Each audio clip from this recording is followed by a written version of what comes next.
I don't think DeFi assets are mispriced. I think they're probably pretty well priced right now. And so the only reason that they would be undervalued is if we got clear regulation from the SEC, so then the tokens themselves could gain more value. And so if Kamala wins, then they're still going to be appropriately priced. Yeah, but I don't. what does fundamentals have to do with anything?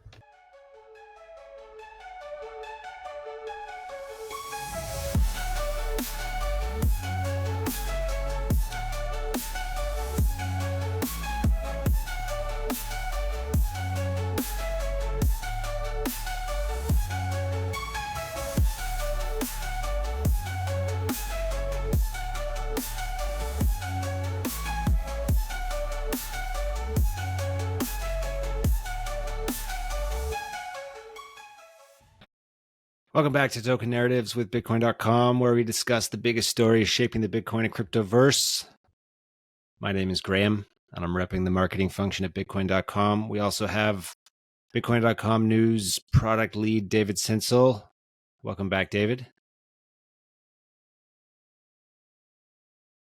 Oh, Corbin's in the house. Oh my goodness. I made it. Blessing us.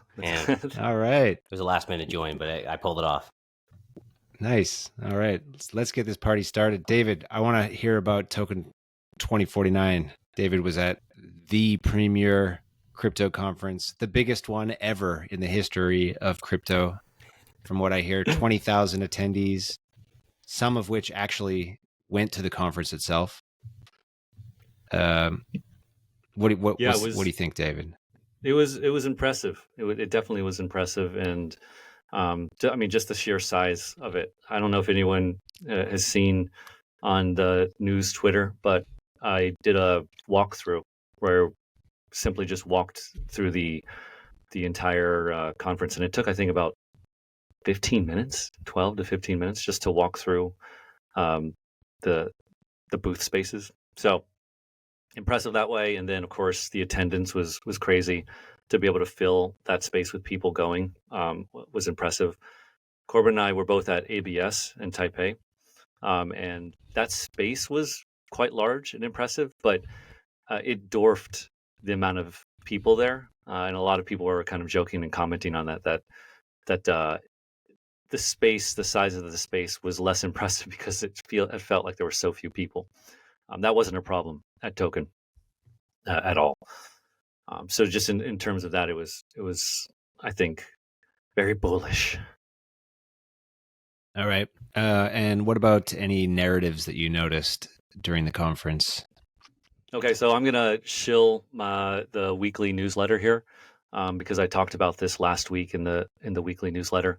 But kind of the thing that stuck with me the most throughout the conference was the first day I was walking around with a prominent crypto investor, and we were just talking about different aspects of crypto, and he suddenly interrupted me and said something like, "Holy shit, this is really big, and there are so many people." And we were having to kind of not elbow through people, but there was some physical movement of people to get past him. And he was like, he's been in the game for a while, since I think 2013. Before that, Silicon Valley, has invested pretty much every kind of big name in the space that I can think of. So knows his stuff. And he was like, this reminds me of past cycles before things went parabolic. And then the word he used was pre-bull, right? And so in the weekly pre-rich. pre-rich, exactly. So I wrote this editorial in the weekly newsletter around this idea of pre-bull because I thought that was an interesting term. And he went on to predict, just off the cuff, he was like, next year will be bigger than this year and more exuberant, right? Because presumably we'll be in the later stages of the bull cycle. And the year after that, so 2 years from now, the year after that will be considerably smaller than this year, 2024, because I guess he assumes that the bear will start by then.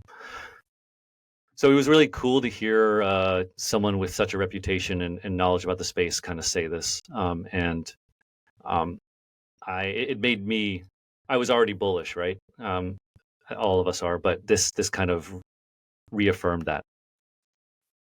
Nice. Yeah, I've been at Token 2049's previous years. This year wasn't there. It was delivering a child.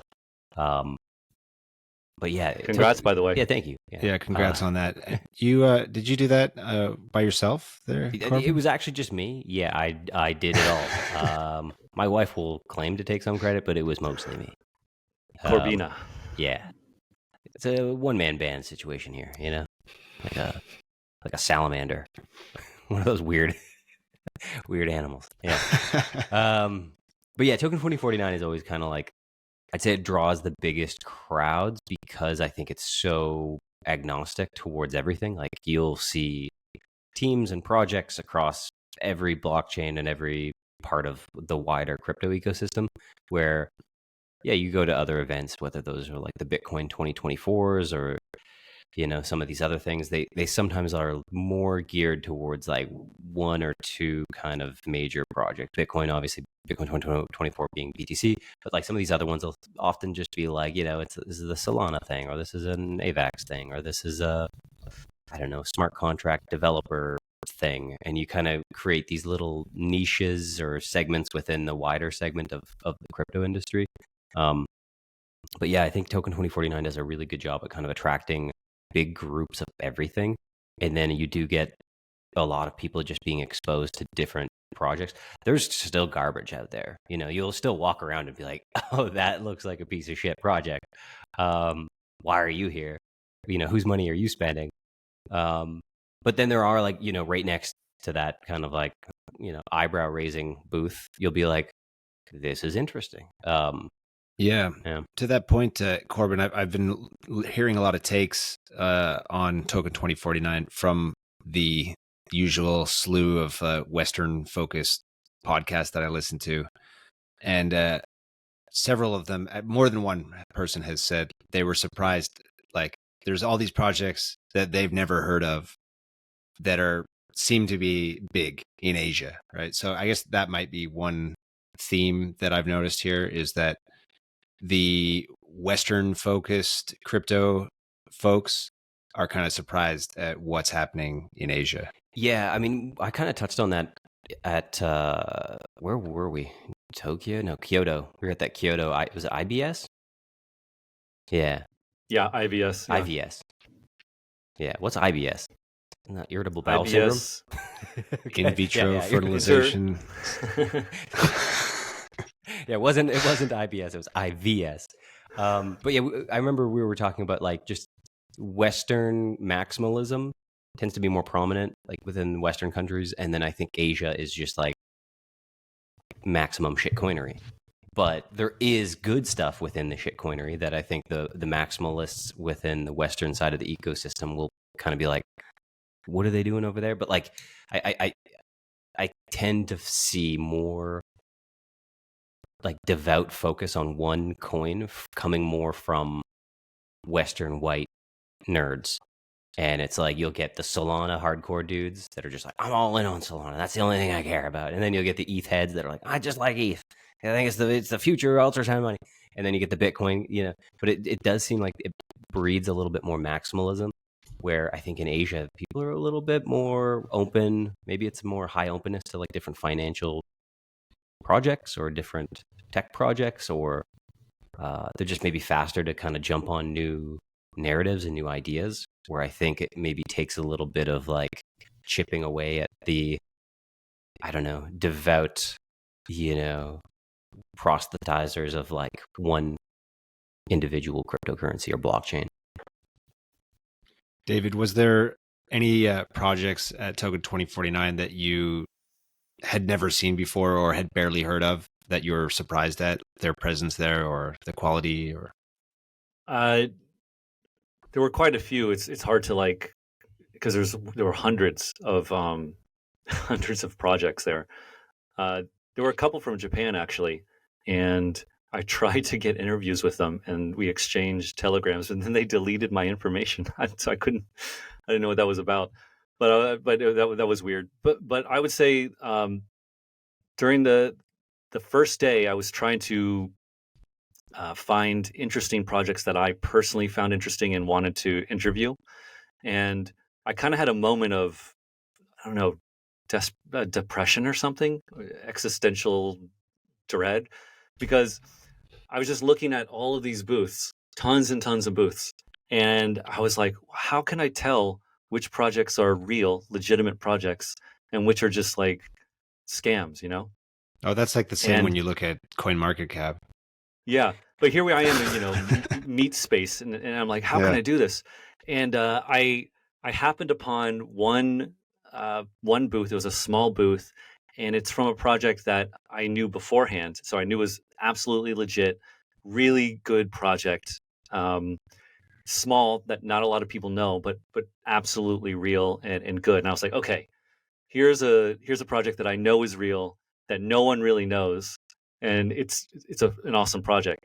And then and on either side there were just tons of booths next to it. And I was like, is there any way that I can kind of like, looking at this one booth that I know is legit, can I glean something from its legitness and kind of tell if the other booths around it are real?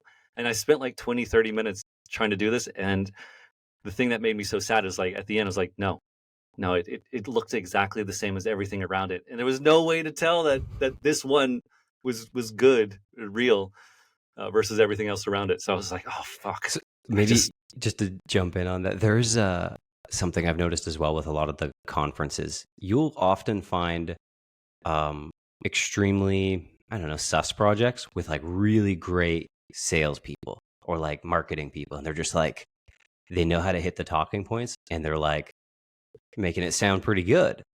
And then you'll get the opposite, where this is a great project, but they've hired the most moronic marketing person who's literally just there to like, I don't know, man, I just started like a week ago. I don't know anything about this project. I'm just here to give away t-shirts. And you're like, you guys aren't putting your best foot forward here. I know this is good tech, but you put this moron in front of people, and now it's like anyone coming up to like try to suss out, is this a real project? Is this good? Is this not a scam? Is this something I would consider putting some of my dollars towards?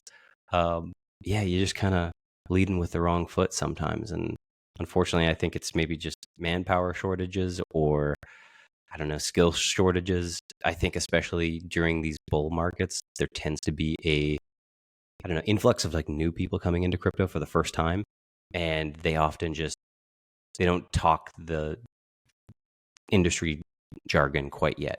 You know, they miss some of the finer details where, yeah, when you start getting into the meat of it, they're just like, I don't know, man, you lost me after like proof of work, proof of stake. You know? Yeah, that has happened to me quite a lot. And one thing that I was trying to do is, there was a couple of smaller booths. Like, Token had, it was quite nice. They had like different like zones, I guess. And so there was the one area where the booths were small. And so I think these are like kind of earlier projects with less money. I found one project where it was run by this guy, 50-year-old paunchy white guy, didn't look, handsome, or was not a sexy young lady. And I was like, God, I really bet that this is a legit project, just by going by that this guy with, thick glasses and balding, and he's just sitting there on this project. And I was like, that probably is super legit. And it was about infrastructure, some infrastructure project. And I was like, I don't have time to go and talk to him at this point. And I was like, but I bet you money. He wasn't Kind of what you're attractive saying, enough. Corbin. He wasn't booth He baby wasn't enough for attractive you. enough. You were just He like, wasn't young. old guy. He wasn't young. Or cute scammer. Yeah. But I have a Interesting. couple more things that I would say is, one thing that was kind of crazy is the show of, I think, like, wealth. They had like an open bar. The conference itself had an open bar at like, started at like 4 p.m. or 5 p.m. They were just giving out hundreds upon hundreds of glasses of wine and champagne, and not very impressive thing in the U.S. or like Japan. But Singapore alcohol is so expensive. It's like it's like 1,000 yen for one tall boy of Chuhai, and they were just giving out just hundreds of glasses of this stuff for free. And then there was Hold on, thousands of we gotta translate that. Yeah, 1,000 you gotta yen explain for that one to tall normies. boy. Graham, That'd be like $10 for a Bud Light or something. $10, not even a Bud Light. It's cheaper than Bud Light. It'd be like a Big Bear. Do you guys remember Big Bears? I don't know, maybe it's a Canadian thing. Is that a Canadian thing? They're like Colt 45s? It's just ugly. 45. Yeah, maybe just like disgusting, that. Yeah, like malt liquor. Yeah. Yeah, exactly. And they were giving out hundreds of glasses, and people were just getting smashed. And I wasn't drinking during this time, but I was just like, "Good Lord, what a show of force!" Good or bad. And then, all right, yeah, go ahead. Anything else to say about Token 2049? Well, the last thing I thought was kind of interesting. It wasn't necessarily about the conference itself, but two things that happened in the conference I thought were pretty telling about the kind of the stupid, retarded tribalism that happens in crypto. So Vitalik, he was singing, right? I loved it. Because everyone knows this, right? Vitalik was singing at the conference, and it was kind of something everyone talked about. I would run into people all over the conference. Did you hear Vitalik singing? And then you would get their take, good or bad. And it was kind of split down the middle how people felt. And then also Iggy Azalea, she canceled her debate, which was also kind of what's it called, conference gossip. And again, it was very easy to get people's takes. And as I was talking with people and getting their takes, and you could see what project they're with, and kind of get a feel for their biases going into this, it really kind of went down the line. Like if you were a Solana person or an ETH hater or something like this, Vitalik singing was bearish. This was cringe, dog shit. I was like, oh, of course you would think that. And then if you were an ETH project or an ETH maxi, or you had heavy bags or something like that, you're like, oh, this is great. He just doesn't care. It's wholesome. So it's kind of funny that way. And same for Iggy. If you're a meme coin maximalist, you're like, she should be able to cancel. Solana's not doing a good job. And if you're more like a Solana serious person, infrastructure project, you're like, Solana Foundation did a good job by keeping out the silliness. It's a little not tasteful kind of thing. So I thought that was funny that it really influenced how people felt. I don't even think they were aware of it really. What was your guys' take on the Vitalik singing? Well, I have heavy bags, so I thought it was awesome. No, I also have heavy bags, but bearish. I'm bearish on Vitalik. Really? Oh yeah.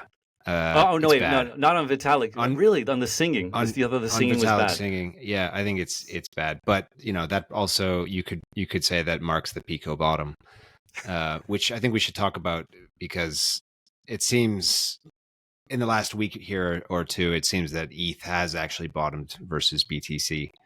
But just the reason I think it's bad is like, I mean, come on. While you got Solana, like, guys shipping product, they're in business suits. They've got their finger on the pulse.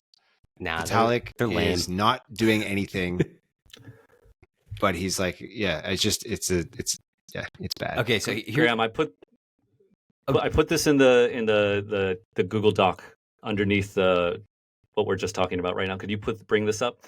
This happened at Solana Breakpoint. It's another singing thing. Now, you tell me which is more cringe. Oh yeah, I did watch that video. Corbin? This one, the rapping one.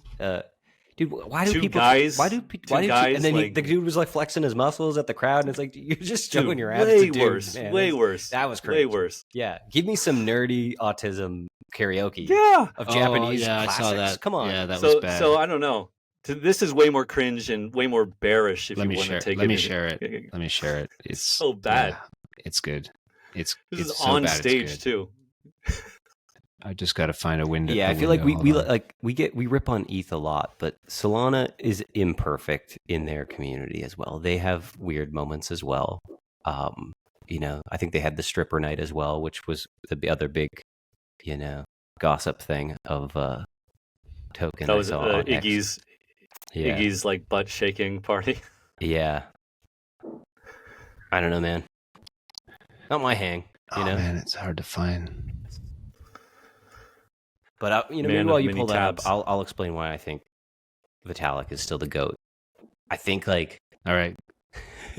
Yeah, one, I don't know if this is like either like 180 IQ, like, okay, ETH needs my help right now.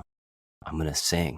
I'm going to make the memes, you know, I'm going to meme ETH back into existence, you know, maybe he had the foresight going on stage to be like, ETH needs me. This is my time. Or perhaps this was just like, he just got a little tickle, you know, a little tickle in the back of his amygdala and was like, I got a feeling for this song. It's been stuck in my head. This seems like an appropriate venue to share what's stuck in my head. And I think that's great. I think the fact that he's got a venue to explore that, either from like a 180 IQ, I'm trying to like fix this, or also from like 180 IQ, I'm just a little bit of a, you know, dweeb. But either way, it makes me be like, this guy's either cares about my bags, or I like him enough because he's quirky. He's a little bit peculiar, and he's like, yeah, he's the autistic brother that you're like, hey, he's our autistic brother. You don't get to insult him. He's our guy.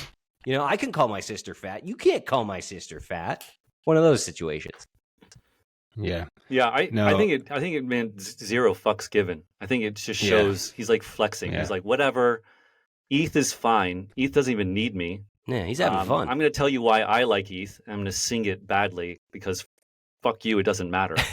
ETH is in good hands. You know. So anyway, right, that's playing this video. I see you, boy. Let's get it. See you, boy. Whoop. Make some noise. Amazing. See you. Let's get it. What's this guy's project? What's he like? Who are they repping? What's their like? No. Are they a coin or are they like a token? Alternative lifestyle coin. I don't know. Yeah, but crypto. I was surprised though that there was nothing. If you look at the timeline, it was all like Vitalik hate or a lot of Vitalik hate, and then by proxy ETH hate. This video didn't really do the same numbers, you know? I don't understand because I felt like that was way worse. You know, I shared something to Graham and our producer recently that even if what Vitalik did was cringe and made some people hate him or some people love him, it's one of those weird moments that I think whether you love him or hate him, it's like at least they're talking about him. They're talking about ETH as a result of Vitalik. You know, Vitalik did something weird, therefore Ethereum is X. And whether that X is good or X is bad, X is being talked about. And yeah, nobody's really, I like, whether that was good or bad news, it was, I think Ethereum dominated some of that conversation that day as a result of his little karaoke session. All right, let's move on from token 2049, shall we? And I'd like to get your feelings on the market. It seems that we've broken out of the trend, or not the trend, what do you call it? Crab crawl? The crab crawl that we've been in since March, or we're just at the top of it and we're going to go back down to the bottom range again. So we're at 65K right now on Bitcoin. I keep hearing a lot of chatter, which is saying that, we're out of the trend. Now is the time to go long. Uptober. What do you guys think? I want to believe. Premature. Okay. I think it needs to hold 65, right? This is resistance, and if it becomes support, then I will start to become pretty bullish. But I think 65 is where this is where it needs to stay above. Absolutely. Yeah. So I would note that several alts are already like 2-3x from their bottom. some of the big L1s. Sui has done quite well. You've got the AI coin Tau BitTensor is ripping. Meme coins have also done quite well here in the last few weeks. Several of them are up like 2x. So But- that begs the but they've question. been- Yeah, go ahead. Yeah, but they've been beaten down. I mean, that's the thing, is they're up 2x, but beaten down from them. They were down like what, 50, 60%, something like that. Yeah, most of them are still down on the year. Yeah. But we do seem to be seeing a resurgence of altcoins. Also, you need to take note, though, for people listening, right? Like, if Bitcoin starts to rip, that's usually not great for alts, right? So when Yeah. Bitcoin is kind of maybe being slightly positive or going sideways in a bullish market is when alts rip the hardest. Yeah. So we've got a chart here, right, showing October. It's consistently green, although not 100%. Yeah, I think the tea leaf readers were often saying that October is most green when September closes green, and since September appears to be closing green, that October is more likely to be even more green. So you can see red Septembers weren't as I guess lucrative, or maybe it was red Augusts were. Yeah, regardless, it seems like the theory is they're saying October has higher chances of face melting returns because of good Septembers, I guess. Proportionally, I think it I guess does better. Yeah. How about the U.S. election? Do you guys have any thoughts there? I mean, it seems like there's definitely it's a situation probably where if you're trading, you want to be awake during the election and ready to do something, which would be buy more crypto if Trump wins and If sell Trump wins, if it looks like he's going to lose. I think if Trump wins, you wanna rotate into alts hard. I think that'll be the play. You think so? I mean, Absolutely, because the highest beta is that he's gonna kick out the current SEC, and then once we get like good legal frameworks and more favorable regulation towards crypto, that's not going to affect Bitcoin, but it'll affect things like Uniswap, and other DeFi coins and stuff like that, because you can start doing more with what those tokens potentially can do, right? At least that's my take. Yeah. What Pedro was saying, he was giving some interesting takes last week. Yeah. I think his take was like, if he was also somewhat supportive of like, yeah, if Trump gets in, it's going to be good. If Kamala gets in, I mean, it could still be good, but it's probably not going to be as good. Like, there's a chance that, Kamala getting in means more war, and then more war means potentially more printer, and more printer potentially means more coin go up, but it might be a much more hostile environment towards crypto, given that Democrats and the DNC have not really been the most forthright and open in terms of like crypto, Bitcoin, things like that. Although I think just recently Kamala's team, they almost said crypto. I think they said digital assets. Digital assets. Yeah, it was a single sentence. And it was within other tech too, right? They mentioned AI and digital assets, and also it was qualified. It was qualified with, and we will make sure that investors are protected. Yeah. And so in the entire presidential campaign of Kamala Harris so far, this is her first statement. Also, and it mirrors, was pretty couched. Yeah, and it mirrors exactly what what Gary Gensler's answer was this week too, right? He was asked, do you something like, do you believe in the, I don't know, something about the positive impact of digital assets and stuff like that? And he was like, yes, but the most important thing is to protect investors, right? We want to protect people. And then he was asked again, but do you think that it's good for, he's like, but the most important thing is protecting investors. So he kind of doubled down on it. So I don't know.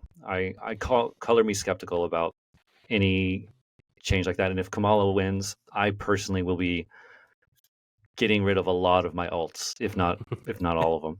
At least initially, because I think it'll be a bloodbath for alts.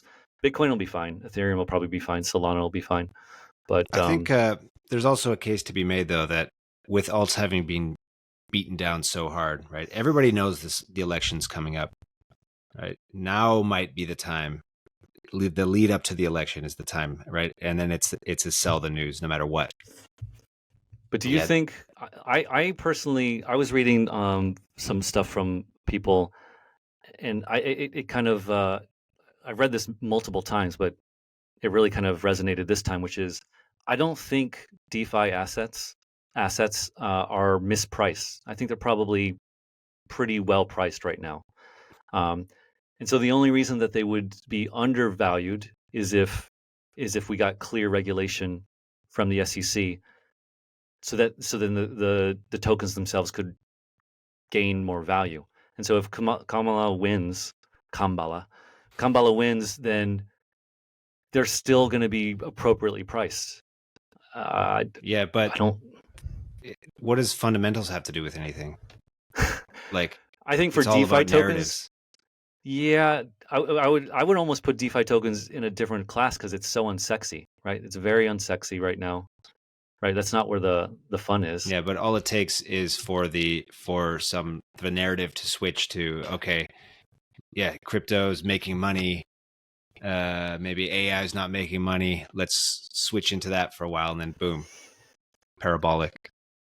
Yeah, I mean, for DeFi, for Aave, I do think that there's enough people in traditional finance that are now talking more about crypto and tokenized assets, real world assets on chain, that in many ways their discussion sort of leads towards these, say more governmental discussions potentially happening as well. So even if they don't like it, like, let's just play down this worst case scenario. You know, we don't get the GOAT. You know, we get Kamala. You know, great. Okay, what do we do now? Yeah, for sure. There's going to be some upset people. There's going to be, you know, probably protests. You know, we'll have another January 6th. That'd be cool, right? And then, yeah, you're going to have a lot of people selling, but then you're still going to have these bankers that are already talking their books because they've got their positions and they want their ETFs to rip, and they want their, they're probably seeing that there's inefficiency in their traditional markets that crypto has proven that it can solve by just keeping the markets open 24/7. And there's a lot more money to be made by keeping those markets open. So perhaps they're going to be the ones actually like supporting crypto in general in those worst case scenarios where, yeah, they'll be the ones sort of leading the conversation while everyone else is running and escaping the US to be like, man, we can't operate a business here. This is insane. But the banks, they're entrenched, man. But if they're already entrenched and bought in, perhaps they'll be the ones that'll continue supporting this narrative and kind of force this conversation more into a positive direction. I'm skeptical of that, Corbin, for two reasons. The first is institutions are not going to move in any kind of size into potential securities until it's clearly resolved, until the regulation, at least in the US. Then the case can be made, and I made this to someone at the conference, I think, and I heard it in a podcast as well. And they said, they laughed and they said, because I was like, well, then it'll just move offshore. It'll move to Singapore, it'll move to Dubai, Japan, whatever. And they laughed and they're like, Yeah, I mean that's something that could happen. They were Asian too, so they're not even American. They're like, but unfortunately, David, the reality is all the players, even in Asia, even in Singapore, they look to the SEC. So it's great that Hong Kong and Singapore, the Singaporean government have rulings on this. They're equivalents of the SEC, but it's like for the big boys, international big boys, they don't pay that much attention to that. They pay attention still to the SEC. So I think it could have it could make it slower, the So, adoption of but institutions. there is a potential path where both the SEC, let's say the operational people in charge, are no longer in charge. Like it does seem like Hester Pierce is perhaps going to run the show. At least that's how I'm reading that situation with Congress kind of breathing down their throat. Hester Pierce has done extremely well in terms of like being a voice of reason within the SEC and for crypto and for keeping it onshore. Meanwhile, Gary Gensler has not. He's been very opaque and very, I'd say, just difficult to work with, right? Yeah. But there is potentially a path where both Kamala gets in and the SEC has a bit of a shakeup. And in that situation, that could result in perhaps a different scenario of SEC's good. Maybe that could also like play into supporting further better narratives for crypto. Perhaps that's my naive, hopeful kind of Canadian optimism. But yeah, I think there is still paths towards crypto adoption under a less than ideal presidential nominee. Let's put it that way. Yeah, I hope so. I hope that's what happens. I don't know what the odds are. I haven't looked. I don't know. I haven't heard about the shuffling of the SEC, so I'll have to research on that. But yeah, I mean, I have no idea if the shuffling will happen. But there's just like it seems like 50% of Congress wants Gary Gensler out. That they're just like, this guy hasn't protected jack shit. Nobody feels more protected as a result of him, and all of the industry is saying we aren't getting shit in terms of help or clarity. Yeah. So, and this guy, I mean, yeah. And it definitely could happen. I mean, when you have the likes of BlackRock who have Bildel on what's it called, Ethereum already, I'm sure they're being like, what the fuck are you doing, man? Yeah. They've got billions of dollars probably waiting to deploy more into these industries. And they're kind of like, we don't want to put in more, but we want to put in more because if we put in more and then this guy screws us, we're left holding the bag here.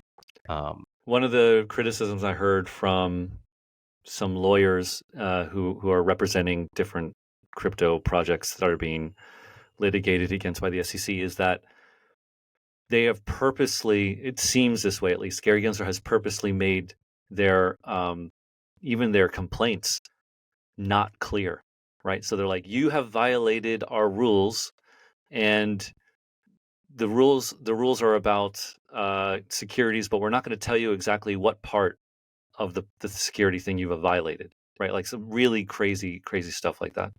And so it leaves them scratching their head like, okay, so we know we've violated rules, but can you just tell us exactly what the problem is so then we can fix it? and it seems like they're being purposely vague, as you were saying, which is maybe even worse than just having a strong, harsh regulation, because you don't even know. Yeah. You don't even know what to do. And then there's the whole Operation Choke Point 2.0 thing, where basically banks are not allowed to custody crypto on behalf of on behalf of anyone. And here's where I think this is another pressure point that's going to eventually force things to change, which is that like because the banks aren't allowed to do that, they're not allowed to custody their crypto. Coinbase is doing all the custodying of crypto, and they're cleaning up. Right. And so you think BlackRock and the other banks are going to be sitting on their butts being like, oh, okay, well, just let that happen. No, they're going to be like, okay, we have to change this because we want in on this game. So it's just going to be another thing pushing in that direction. It just happened this week, right? Oh, yeah. Is it Mellon, the Bank of New York, Mellon, whatever the heck it's called? they finally got cleared to custody crypto assets.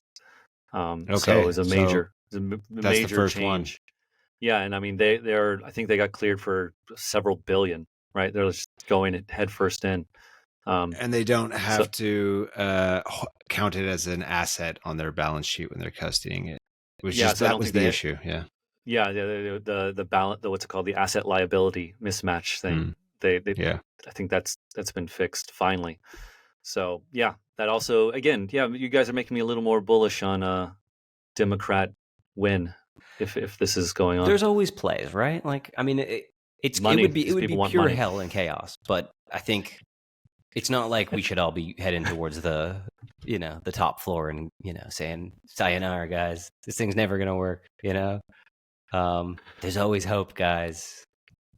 Max hopium. All right.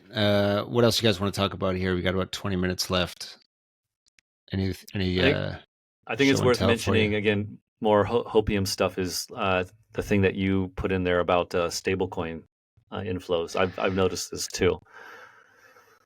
Yeah, It's I could share that. It's not dramatic. it doesn't have to be, but Yeah. we've had I think from the people that I follow, and then if you look at the charts yourself, maybe the single biggest indicator of bullish price action is the inflows or outflows, net inflows or outflows of stablecoins into the space. Yeah. So And in May 2022, we had 187 billion in stablecoins, and it fell off a cliff to, well, not off a cliff, dropped by 20 billion, and then it basically went down all the way through to bottoming a year ago. Since then, it's been a steady grind up in the total market cap of stablecoins, and it just keeps grinding up. yeah, and there are different indicators. This is one, I think. Glassnode and Masari have other ones that show a little more granularity. And I think that during the summer, it's been kind of it's mirrored the market, as in kind of neutral to slightly down, and then I think in the past month or two, it's kind of started to pick up again. So more bullish news. Yeah. Are you guys following you were any gonna say something? Yeah. any new projects in the last week? Anything big, monumental from the ETH space, DeFi space? Anything else that's kind of got you guys thinking, "Ooh, some action happening out here"? Not projects, but I started getting bullish on meme coins again. Oh gosh. Are you back into the retardio trading? What are we talking here? Oh boy. But I'm thinking about it. So actually, I listened to an interview with this guy. What's his name? Murad. Just a minute. I want to say his name correctly here. Murad Mahmudov. I don't know if you've seen this guy, but he's an influencer in the Bitcoin space. And in 2018, he was on Anthony Pompliano's show doing the bull case for Bitcoin. This was kind of in the depths of the bear. And I don't know. It was, for me, it was like the best bull case for Bitcoin explanation in an hour and a bit that I've ever seen. I was so bullish after that. And it served me well because it motivated me to buy during the bear. Anyway, so I respect this guy. And he was interviewed this week, and I listened to his interview. It was really good. He was talking about meme coins and how he thinks that the meme coin wave is coming. It's not dead. It's far from dead, right? So we saw, I guess you could call it meme coin spring this year. Every meme coin, a lot of meme coins are really pumped. We had like hundreds of thousands of pumped up fun coins. A lot of coins, people made money off a lot of these coins, right? It collapsed. We found out that 99% of people on pumped up fun lost money. The sentiment towards meme coins really went in the tank. And so you might be thinking, okay, yeah, meme coins are dead. The meme coins aren't going to lead the next. They're not going to come back. They're not going to be like a big thing in this next cycle. But he's like, no. He fully expects to see several more waves of meme coins. And what I think was really interesting about what he said is he thinks it's going to evolve. These meme coins are going to evolve from just like kind of dumb things like cats and dogs, and just simple things to a little bit more complex things. The next wave is going to be a little more complex, like an idea that people can get behind a little bit more than just a cat or a dog, right? So starting to push towards like an ideology, like a religion. I identify with this way of thinking, and this is the coin that represents that. And so his prediction is that type of meme coin is going to be leading the charge for this next wave, which I found to be really interesting. And then, of course, that's kind of what Bitcoin is as well.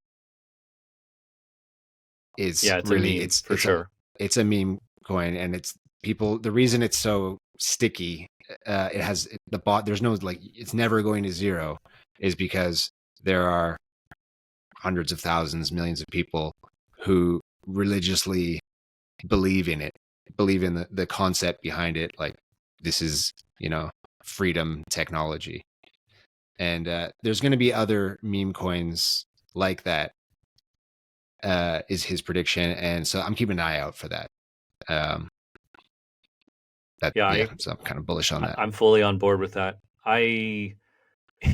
In getting ready for Singapore, I was reaching out to all these different projects, and it it made me bullish on a couple of the meme coins that I was reaching out to, just because I would get in their telegrams and then talk to the what's it called, the administrators, and I worked my way up the chain to people higher in the organization, and you kind of see pretty quickly who has kind of organic growth and structure, and people who know what they're doing, and it's funny because it's like vetting these meme coins, I think, is almost like vetting any other project, where you kind of like, we want to see if the founders are legit, and if they have any kind of expertise, if they're serious people, and that's the impression I got with a couple. And so, yeah, I 100% agree. I think it'll be like, I think NFTs and meme coins will kind of converge almost. Like, they're going to be like these IP-ish kind of brand kind of things, right? Like, so for example, I think personally, Mother, Iggy Azalea's coin, I think it's legit. And I think it has real potential for... I'm going to sound stupid. For this kind of... Who is Iggy Azalea? Like, who's this? Like, she's like an artist? She's a pop artist, yeah. Like, I don't know any of her songs. Is she like good? Yeah, she's known for, I think, talking about her booty. Okay. Pop culture is weird, man. It's super weird. It's super weird, but and whether you agree with the kind of ideas or the aesthetic or anything like that, I do think, though, that when you have people who know how to operate in this kind of mimetic space, whether it's music or crypto, and how to steer a company, that's powerful stuff. So I don't know. She's Australian. Yeah, that could be why. I hadn't heard of her either until she came on the crypto scene. Yeah. Australian rapper and songwriter. I don't think those lips are real. But I have another sector that I'm really bullish on. I am really, really bullish on Cosmos. I think this interoperability thing, which is kind of crippled Ethereum in some ways, is solved by having like interoperability baked into they're calling it like a layer 0 now. And I talked to a couple projects who are working in the Cosmos ecosystem, and man, they're way far ahead of Ethereum in terms of this. And Ethereum needs it's on the roadmap now. I think it's like prominent now on the When you Ethereum say roadmap. But interoperability, though, this means, like, for example, you can trade an asset that's on Arbitrum for one that's on Optimism without having to like go through some random bridge or whatever. It's like an intent based type thing. Is that what you're saying? yeah, I mean, Is that what interoperability means? Yeah, I mean, there's different systems to achieve interoperability. The overall effect, though, is that you make it as seamless as possible. And some of the stuff that, again, I'm going to shill this project called Niburu, Nibiru. I talked to the founder, and some of the stuff that they're doing and other projects in the Cosmos interchain system are doing are really, really cool. Where you can have dexes across different chains basically be aggregated and seen as one pool of liquidity. Now that's fucking awesome, right? That's great. Well, I can't believe that doesn't exist yet. Like, because it's hard to do. Yeah, I mean, technically speaking, it's a very difficult thing to do. But they have this kind of thing, and projects on Niburu are working on it right now. Yeah, where that has to happen for anything for crypto to move forward. That has to happen, because there's no way you're going to be. That's amazing. That's awesome, right? Like to be able to have like liquidity pools. Like, so for example, Uniswap. Each pool, so Uniswap is on multiple chains, but those pools are fragmented, right? Across those different chains. It's not one pool of hot money. So even if you have like ETH USD on Arbitrum, Optimism, ETH mainnet, it doesn't matter, right? Those are separate things. I'm just looking at their website. It's hilarious. It's just like what would you describe this style? I think your internet might have worked out. It's showing up normal for me. Oh, okay.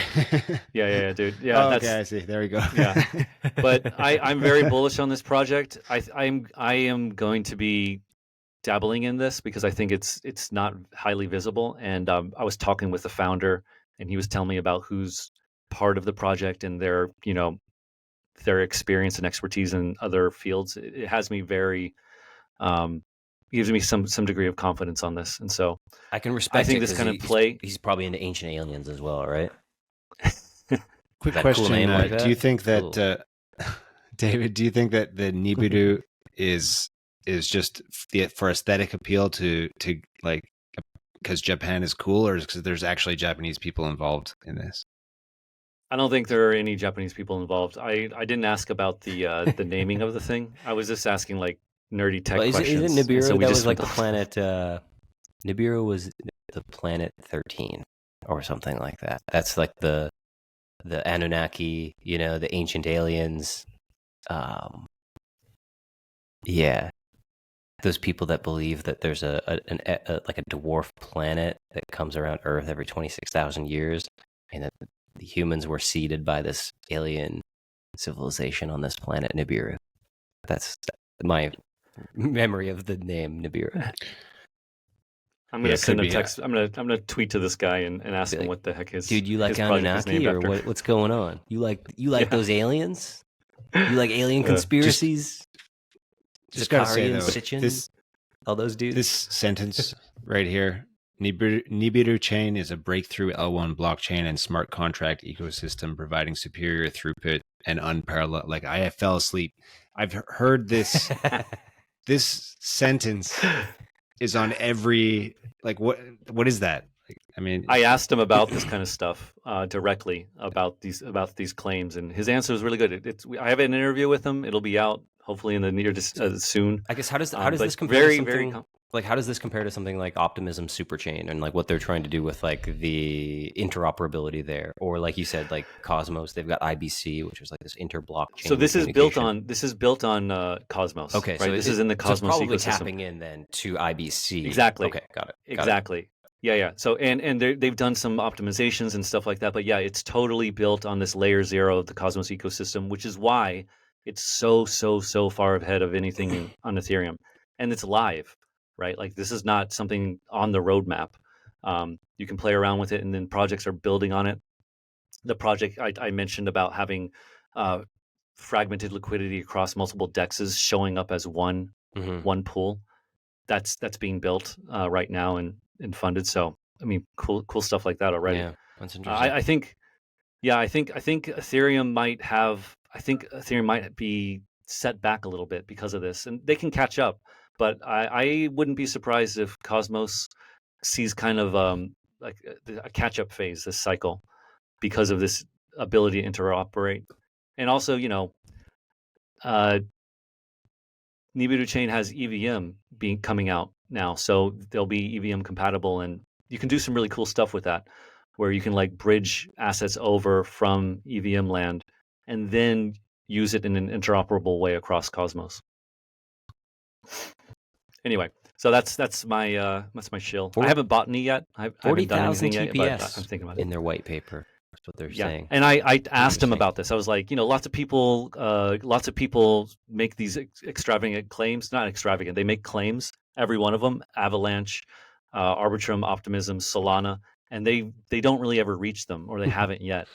Or they reach what makes you confident, and then they actually put it to production. Yeah, exactly. Like, we had to scale. And I asked him what makes you confident that you can reach yours, and he laughed and he was like, "Well, I come from AI, spent like a decade working in AI." And he's like, "The nicest way I can put it is, people in crypto, when they test these, they're giving them like really non-live tests that don't really mimic reality whatsoever." And he's like, in AI, you would get run out for testing so poorly, right? And he's like, so I'm pretty confident our tests are very robust and they mimic what a real live blockchain would look like. And so I think we can do it. I was like, oh, that's a good answer. Interesting. Yeah, I'm just kind of 40,000 transactions per second. That's well, Solana is saying like. Solana is saying 100,000 to like 200,000 or 300,000. So yeah. I don't know. I mean, like, yeah, I think it's all just depending on like the actual type of transactions, like you said. Like if you're creating this like little baby transaction that's just like, yeah, we could test that 1,000 times and it's from like one address and everything's optimized for that. Sure. Yeah. He mentioned that you put 100,000 different accounts or addresses in the mix with different smart contracts. You got some being deployed, some just interacting with them. Yeah. Yep. Interesting. Yeah. So anyway, I'm going to be investigating it personally, and I like the Atmos interoperability narrative going forward. I think it's underpriced, underappreciated, especially since Ethereum has been attacked for it so strongly, right? Yeah, I think the interoperability narrative, that's going to be kind of key if you ever want to get global mass adoption. Because, yeah, if you got this fragmented liquidity, it's just such a buzzkill to have to be like, hey, you got to switch chains now and then swap and bridge, and you got to wait like maybe 5-10 minutes or longer. Oh, and you don't have gas on that other chain yet? You need to get that. Yeah. God, gas. Oh, my God. Everything sucks. I mean, like, I think like account abstraction can solve some of that on ETH, but it's still just friction. And if we can remove 90% of the friction that exists in crypto today, maybe it's got a shot. But yeah, you got to have some Nibiros out there that are shooting for the moon and trying to fix some of the stuff. So yeah. Is that the pod? The pod. Cast. Actually, maybe one final note. Facebook. All right. You've banned us again. This is the second. Actually, this is the third time.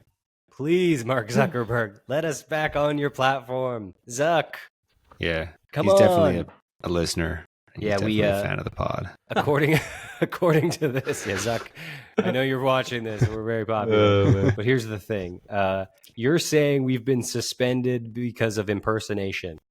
Who are we impersonating? We are me. We are Bitcoin.com. We are all. What is? We are I. We are I. Oh, it's so infuriating. Us, man. It's so infuriating. Yeah, it seems to be brigade driven. We got unbanned through some, I don't know, say third party channels, and now we're back to being banned. You know what? Maybe Corbin, you and other people mentioning that we we got it through some was that someone saw they're like, you They're know like, what? Let's We revisit better that. check that one out again. These guys still seem like they're scamming. Yeah, we're just posting like news and stuff on there. It's not like we're selling anything. We're just like, hey, you want some information to learn about Bitcoin and crypto? And Zucker, fuck no, banned. Let us back on, please. That'd be nice. All right. On that note, let's wrap it up, gentlemen. Thank you for joining, and thanks for anyone who listened to the show. See you next week.